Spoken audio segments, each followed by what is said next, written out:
दोस्तों, इस वीडियो में आपका स्वागत है। आज हम परिमेय संख्याओं के क्रम विनिमेय गुणधर्म के बारे में पढ़ेंगे। आइए देखते हैं आज कक्षा में क्या हो रहा है।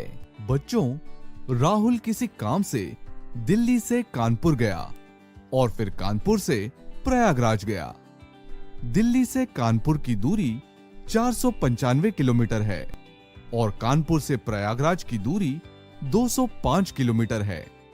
तो राहुल को दिल्ली से प्रयागराज जाने में कितनी दूरी तय करनी पड़ी?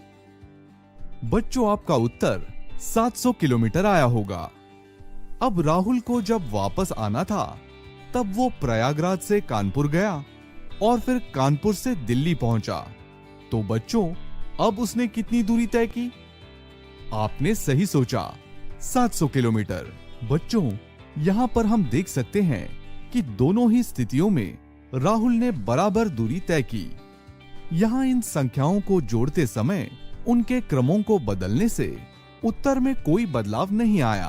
सर, यहाँ दो पूर्णांकों को जोड़ा जा रहा है, इसीलिए हर स्थिति में योगफल समान आया, क्योंकि पूर्णांकों का योग क्रम विनिमेय यानी कम्यूटेटिव होता है। सही कहा सोहन। अब क्रम विनिमेयता का अर्थ भी सबको बताओ। सर, विनिमेय का अर्थ है अदला बदली और क्रम विनिमेय का अर्थ है क्रमों की अदला बदली करना। जैसे कि यहाँ पर हमने देखा कि इन दोनों पूर्णांकों को किसी भी क्रम में जोड़ें तो उनका योगफल नहीं बदलता है। हम किन्हीं भी दो पूर्णांक जैसे कि a और b को किसी भी क्रम में जोड़ें या गुना करें तो उत्तर में कोई बदलाव नहीं आता है, क्योंकि पूर्णांकों का योग और गुणन क्रम विनिमेय होता है। सही कहा सोहन। पिछली कक्षा में हम प्राकृत संख्याएं, पूर्ण संख्याएं और पूर्णांकों के क्रम विनिमय गुणधर्म के बारे में पढ़ चुके हैं। आज हम परिमेय संख्याओं के क्रम विनिमय गुणधर्म पर चर्चा करेंगे। परिमेय संख्याएं वे संख्याएं हैं जिन्हें हम p बटे q के रूप में लिख सकते हैं, जहां p और q पूर्णांक है और q एक शून्येतर संख्या है, जैसे कि 4 बटे 7, ऋण 10 बटे 49 इत्यादि। हम प्राकृत संख्याएं, पूर्ण संख्याएं और पूर्णांकों को भी p बटे q के रूप में लिख सकते हैं। यहाँ हम हर की जगह 1 लिख सकते हैं, इसीलिए ये भी परिमेय संख्याएं ही हैं। चलिए अब परिमेय संख्याओं के योग के लिए क्रम विनिमेयता पे चर्चा करते हैं। मान लीजिए कि हमारे पास दो परिमेय संख्याएं हैं। अब इन्हें क्रमागत तरीके से जोड़िए। ऐसी संख्याओं को हम कैसे जोड़ेंगे? जैसे हम भिन्नों को जोड़ा करते हैं, लघुत्तम समवर्त्य LCM की सहायता से। यहाँ पर हरों का लघुत्तम समवर्त्य है 12। इन्हें जोड़ने पर हमें उत्तर 11 बटे 12 मिलेगा। अब एक बार इनका क्रम बदलकर जोड़िए।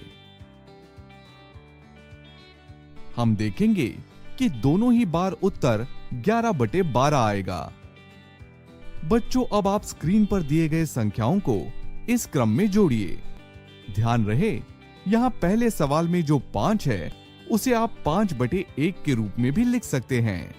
आप सब भी वीडियो को रोककर इन सवालों को हल करिए और इनके उत्तर लिख लीजिए, जो इस प्रकार होंगे।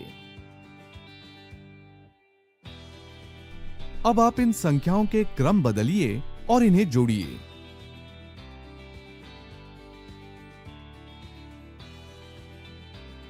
सर, क्रम बदलने पर भी हमारा उत्तर वही आया।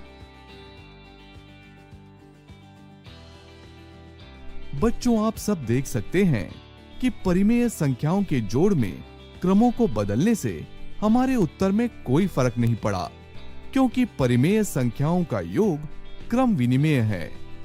इसीलिए हम किन्हीं भी दो परिमेय संख्याओं जैसे a और b को किसी भी क्रम में जोड़ सकते हैं। बच्चों, पर क्या परिमेय संख्याओं का व्यवकलन भी क्रम विनिमेय है?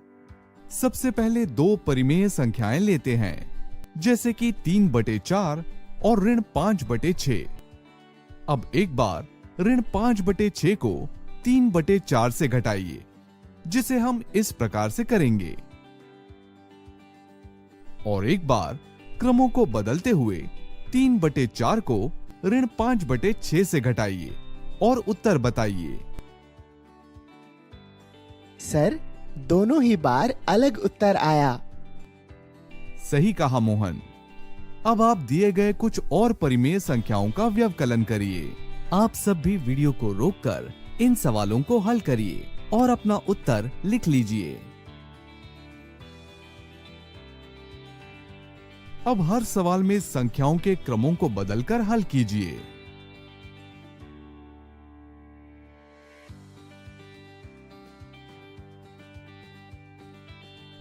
दिए गए हर सवाल में संख्याओं के क्रमों को बदलने से हमारा उत्तर अलग आया है।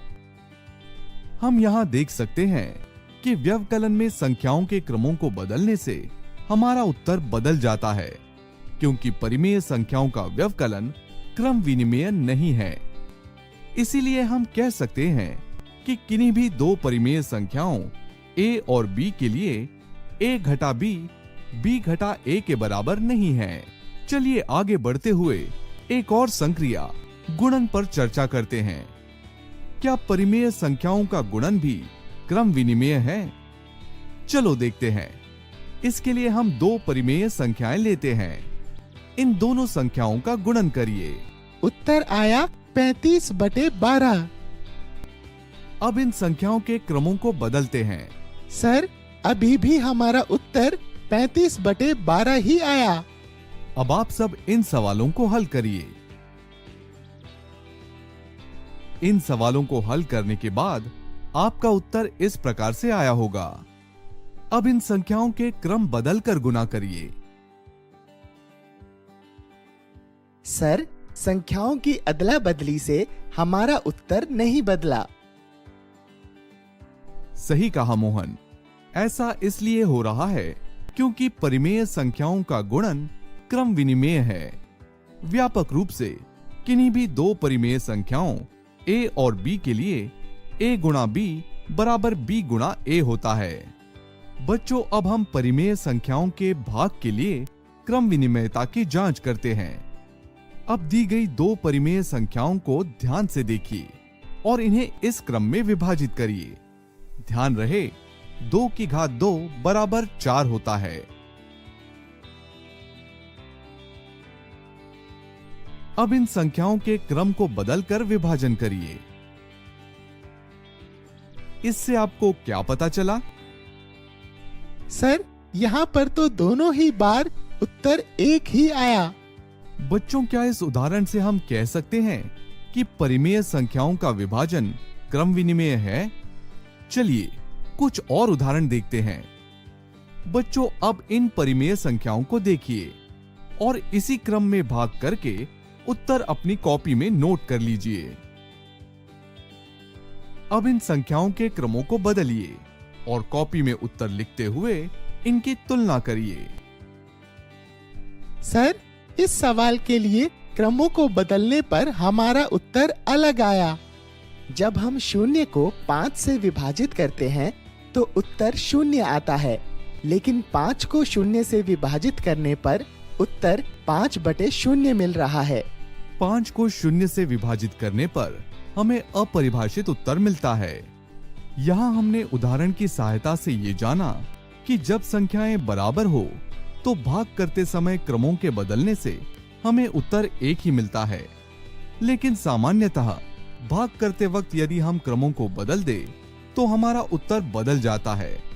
ऐसा इसलिए होता है क्योंकि परिमेय संख्याओं का भाग क्रम विनिमेय नहीं है। तो दोस्तों, इस सत्र में हमने सीखा परिमेय संख्याओं का योग और गुणन क्रम विनिमेय होता है, पर व्यवकलन और भाग क्रम विनिमेय नहीं होता है। अगली वीडियो में हम इससे जुड़े कुछ उदाहरण देखेंगे।